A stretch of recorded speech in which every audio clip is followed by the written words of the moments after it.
पुण्यातील कात्रजमधल्या unique English medium स्कूलच्या विद्यार्थ्यांनी धागा शौर्य का राखे अभिमान की या झी24 तासच्या उपक्रमाला उत्स्फूर्त प्रतिसाद दिला।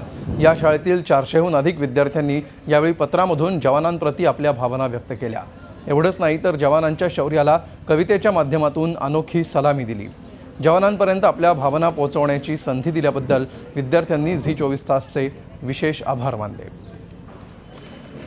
झी24 तासचे कार्यक्रम आता तुम्ही जे उपक्रम सांगितले त्यामध्ये खूप चांगला हे हा मेसेज आहे आणि समाजापर्यंत जाण्याचं हे एक चांगलं माध्यम आहे। महत्त्वपूर्ण असतात, त्यांच्यामुळे आज आपण इथे मोकळा श्वास घेऊ शकतो। ते आपल्याला एक नवीन जीवनदान देतात। आज जर सैनिक नसते तर आपला देश एवढा सुरक्षित नसता जेवढा आज आहे।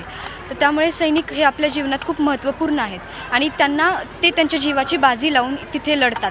ते आपल्याला एक नवीन जीवनदान देतात। याचे मला खूप अभिमान वाटतो की मी भारत या देशात आहे आणि एखादा जर शहीद झाला तर मला वाटेल की आमच्यापैकी या भारतभूमीपैकी एकाच्या जागी 100 जण आम्ही अजून सैनिक म्हणून जन्माला येऊ।